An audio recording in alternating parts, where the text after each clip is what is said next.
Your facial expression while presenting is very, very important. You should always make sure that you keep a smile and show a sense of confidence when you're presenting. Hello guys, welcome back to my channel. So today I'll be sharing tips on how you can carry out or how you can do an effective presentation. Both in school or in any public place or wherever you are being invited to give a presentation. So I'm just going to share with you important tips that you can use and apply in order to carry out an effective presentation. Just like communication, the ability to give a good presentation is a skill, and a lot of people find a lot of difficulties presenting. I, for example, have seen my classmates back in school facing a lot of challenges while presenting in class. I've also seen other people which have had the opportunity to listen to their presentation, making a lot of errors, some due to stage fright and some because they do not really understand the tips in which they can use to do an effective presentation. If you're someone that always tries to read while presenting or is facing a lot of troubles while presenting, this video is for you. Please listen to the end of the video and please take down notes of the tips that I am going to share, and please do practice them. Listening or watching videos is different, but if you listen and watch videos and practice them, that is the only way it's going to help you. So please, after watching this video, be sure to practice these tips, and I'm sure one way or the other it's going to help you in your presentations in school or in any public events that you are being invited to. Here are some tips that you should do before the presentation or a day before your presentation. You can, for example, put a camera in front of you and try to present so that you will see how you will be able to present in front of your classmates.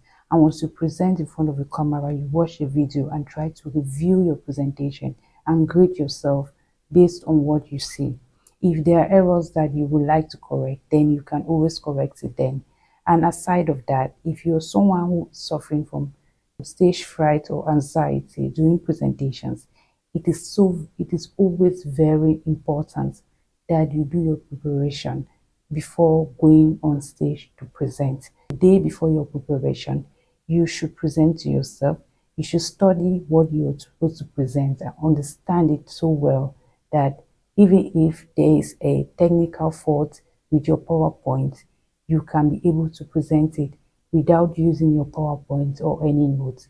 Adding to that, you should avoid reading directly from your book or from your paper when presenting, or avoid carrying materials containing notes on the stage. It helps to distract your audience. When you read directly from your paper, your audience will really understand what you're saying. It drives their focus away because they know that you don't understand what you're saying, and that is why you're reading. And so they do not connect to your presentation, and it makes the presentation boring and not really exciting. And so always try to avoid reading during your presentation. That is why you have to prepare the day before your presentation. In order to give a perfect presentation, you might want to consider storytelling. Storytelling is one important factor when giving a presentation. It helps your audience to cling and connect with your presentation. It also helps them to understand your presentation more. It's good to always start with a story. Perhaps if you're doing a class presentation, you might want to start with a story related to your topic, or maybe starting with a story about your life or any activity that is common in your environment that will help your audience connect with your presentation. Another very important way of starting a good presentation is using examples. You can use common examples in your community or around the place where you are, depending on your audience. In a case of a class presentation, You can use examples around you to make sure that your classmates understand what you're presenting, and you also help them to connect to the topic you're presenting. Your facial expression while presenting is very, very important. You should always make sure that you keep a smile and show a sense of confidence when you're presenting.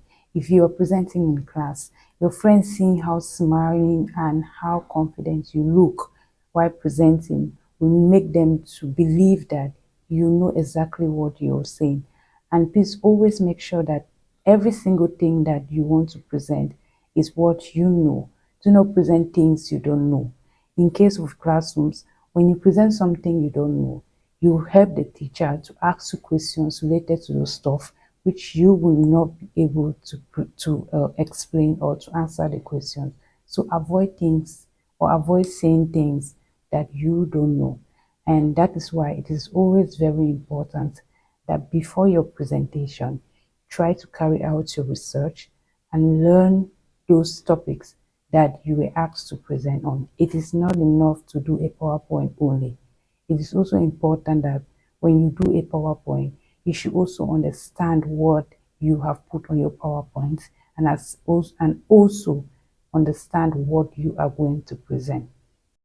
Some people usually go to the stage, and when they are presenting, they don't face the audience, and they don't also face, they try to face their PowerPoint instead, or they try to face their computers instead.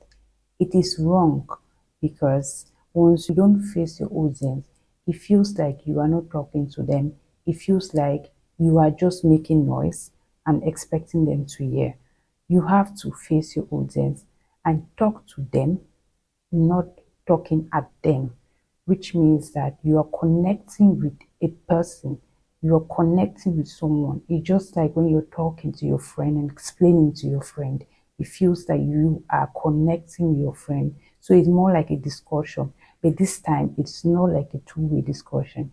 It's a one-way discussion, which means you are the one doing the talking, and you expect that every single thing you're talking, they should be able to understand it. So you face audience with confidence in you and speak out what you have to say that will make them understand it.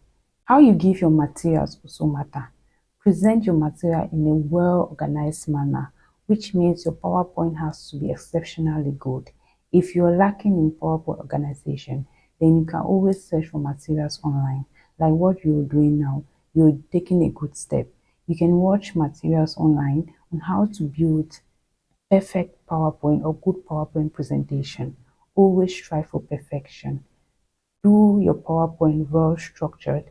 If you're doing a classroom presentation, maybe a final year defense, then you might want to structure your PowerPoint like the introduction, the problem or the issue that you are going to solve, and the solution to your problem, then the conclusion.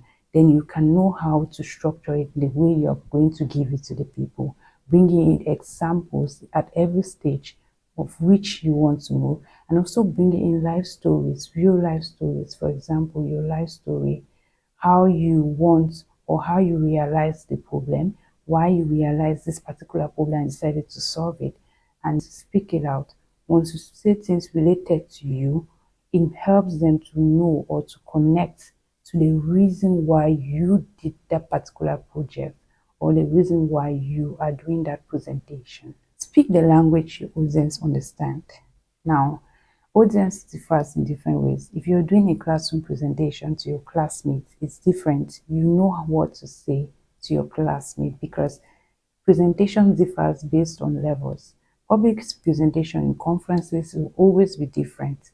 You know that you are talking to a variety of people, people with different mindsets, people with different understandings, and so you try to break your presentation as easy as possible to make sure that everyone understands. If you're presenting in your classroom, then there is a way that you present, knowing that classmate has a particular level of understanding that is also the same level of understanding as you. And so you are presenting in a language that both you and your classmates can understand. Choose your language wisely. Language does not mean what to speak, but the manner in which you present the information to your audience. Always have a backup plan. always have a backup plan. If technology fails you, what are you going to use to present? You might consider taking in some cardboards of paper, writing down things, or make the presentation more exciting depending on your audience.